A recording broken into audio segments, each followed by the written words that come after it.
the first thing is I didn't have a firearm, so I can't know which firearm I'm going to use in order to replicate. A new bond hearing for YNW Melly has been set for Tuesday, May 6, 2025. This news came from the Broward County Clerk. Melly's lawyer, Raven Liberty, will speak for him and give reasons why he should be released.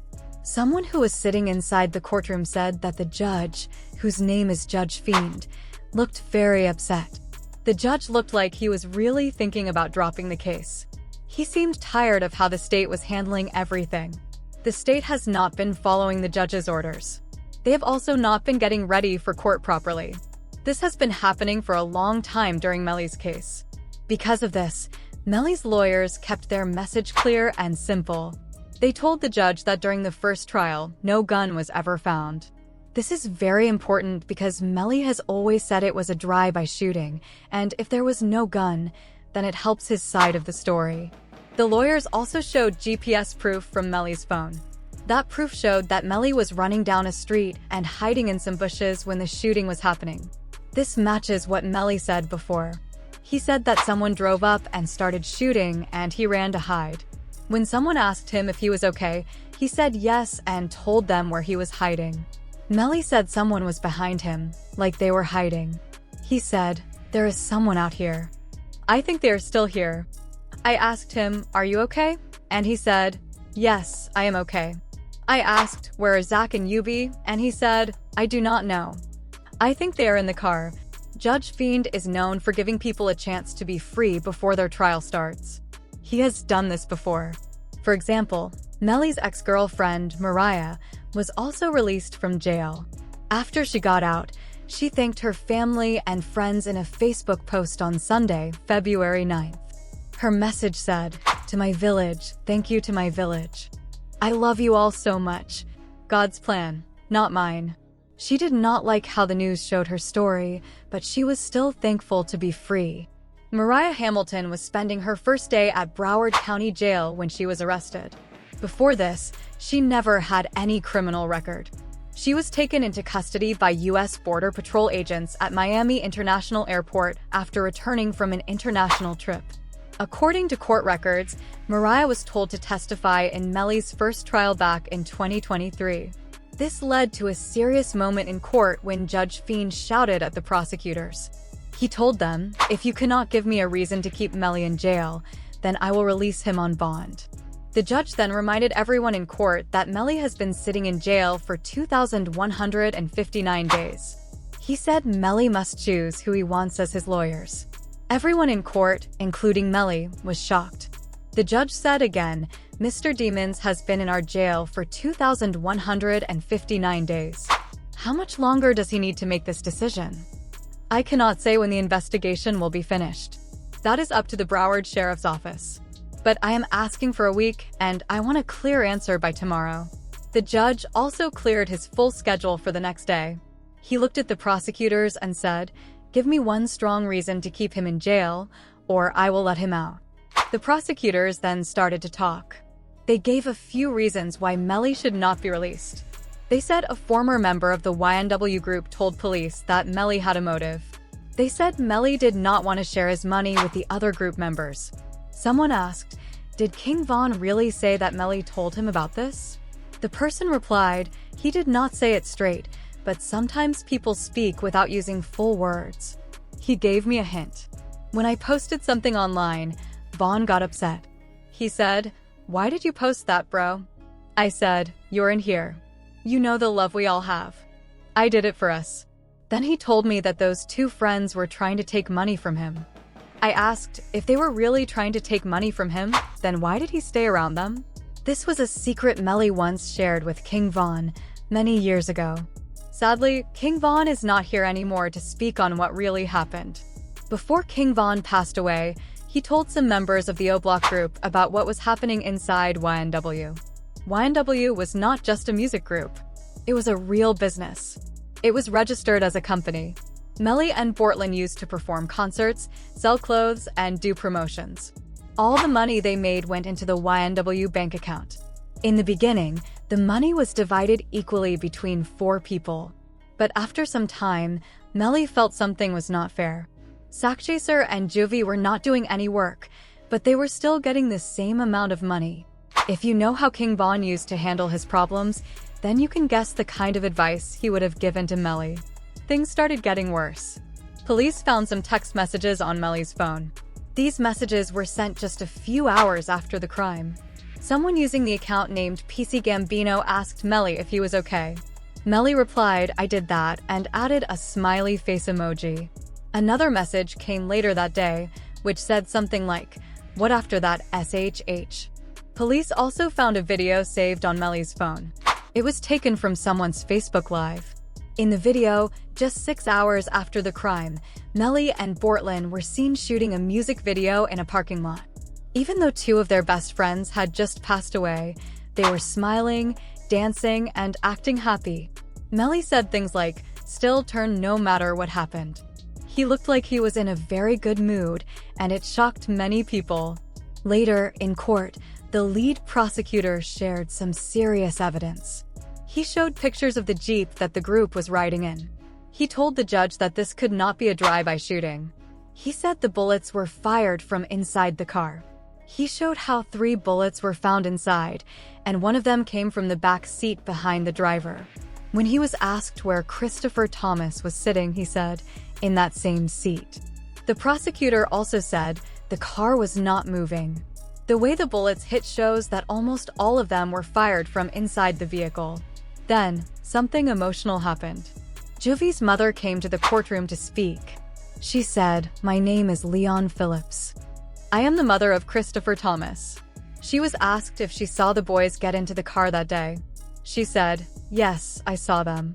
When the lawyer asked her where her son sat, she answered, "He sat in the back seat on the right side."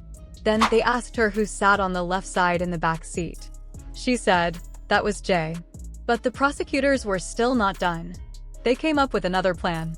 They wanted to make Bortlin speak against Melly in court. They were now trying to have both of them face trial together. One of the lawyers said, "This is better for the state. It saves time. We do not need to do the same thing again and again. And if we try them together, they might blame each other. That helps our case." But let me repeat myself. Mr. Devins has to make an informed decision about who he wants his lawyers to be. He's now been sitting in our jail for 2,000. Melly's legal team believed the situation was unfair. They asked the judge to split the case into 2 different trials, one for Melly and one for Bortlin. Their reason was simple. They wanted Melly to have a fair chance to explain his side without being connected to someone else's actions. They believed it would be better if Melly could defend himself without having to worry about what Bortlin had done or said. However, the state of Florida had a different opinion. The prosecutors argued that the only real difference between Melly's case and Bortlin's case was the punishment. If Melly is found guilty, he could face the death penalty. But Bortlin does not face that same risk. Besides that, the rest of the case, the part where the court decides who is guilty, is basically the same for both men. The evidence, the witnesses, and the crime itself are all part of one story. So the state said it made sense for both men to be tried at the same time. Now, everything is in the hands of the judge. The judge has to decide whether to let both men go through the trial together or to separate their cases. This is a very big decision because it could affect how both Melly and Bortlin are judged. It could also change how the story is told in the courtroom. But here is where things get more serious. If Bortlin truly believes that he is innocent and had nothing to do with this horrible crime, it is going to be very difficult for him to sit there quietly. Imagine being blamed for something you did not do. Imagine knowing that if you say nothing, you might spend the rest of your life in prison. That is a lot of pressure. And when people feel that kind of pressure, they often speak up. They tell the truth, even if it means pointing the finger at someone else. That is why many people believe that Bortlin might eventually say Melly was the one responsible. Because no one wants to lose their freedom for something they had no part in. But there is something else that many people do not know. Melly's lawyer had already tried to place the blame on Bortlin. On the very first day of Melly's trial, his lawyer stood up in court and said Bortlin was the one who had not told the truth. He said Bortlin was the one who acted suspiciously. The lawyer explained that when Bortlin, whose real name is Cortland Henry, showed up at the hospital, he was not acting like someone who had nothing to hide. Instead of going inside and waiting for help, Bortland stayed in the driver's seat of a car. Inside that car were two young men who had been shot, Juvie and Sackchaser. The car was full of bullet holes. It was clear something terrible had happened. And when Bortland arrived, he had already changed his clothes. That alone made people question what really happened. Even more shocking was what the police found. There was gunpowder on Bortland's hands, which usually means that someone has used a gun recently. And then came the lies. Bortland gave a false story about where the shooting happened. He gave another false story about how it happened. And when asked about his phone, he claimed he did not have one.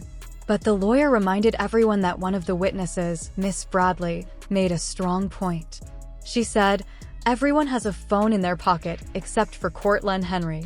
That made things look even worse for Bortland. It seemed like he was trying very hard to hide the truth. This is why some people think Bortland might finally speak up in the next trial. If he knows he did not do it, and if Melly's lawyers keep blaming him in court, then Bortland might feel like he has no choice but to defend himself. And in doing so, he might end up telling the court a completely different story, one that could change everything. This entire situation is filled with tension, mystery, and pressure. Two lives are at the center of a very serious case. And soon, the judge will decide whether both men will face trial together or go their separate ways in court. Whatever happens next could shape their futures forever. He said that when Cortland Henry, Bortland, showed up at the hospital, he was not sitting in the waiting room like a normal person.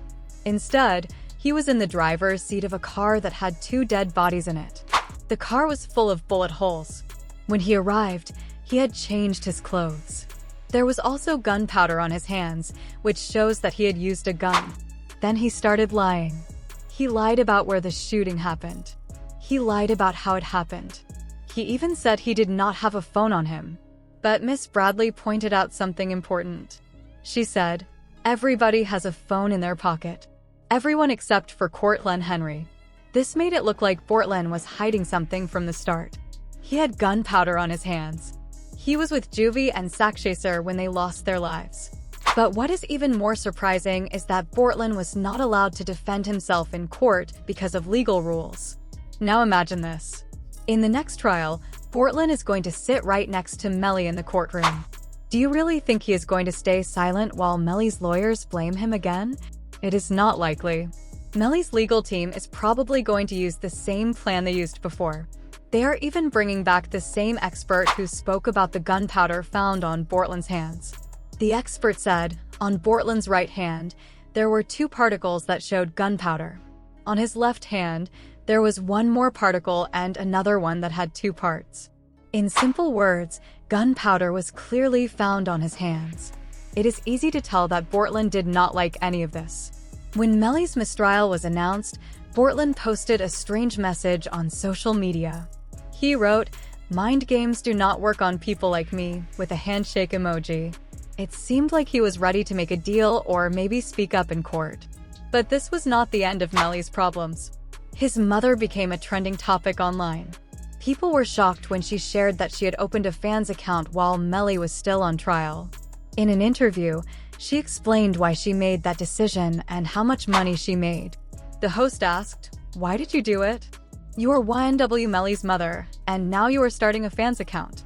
She replied, "Why not? You can make money while you sleep." "I turned 40 this year, and I wanted to do something bold." Then the host asked, "Did you already start it? And how much did you make on the first day?" She smiled and said, "Yes, I started it. And the first day was really big. It was crazy." He asked for a number, and she said it was around 40 or 50, just in one day. People on the internet were shocked. Even DJ Academics shared his thoughts. He said, "YNW Melly's mom is starting her own fans page. I cannot believe it. Her son is fighting for his life in court, and this is what she is doing? It is very strange." He continued, "Some mothers in hip-hop want to become stars just like their sons. I never thought she would do something like this. It cannot only be about money, right?" But social media had other thoughts. Many people believed it really was about the money.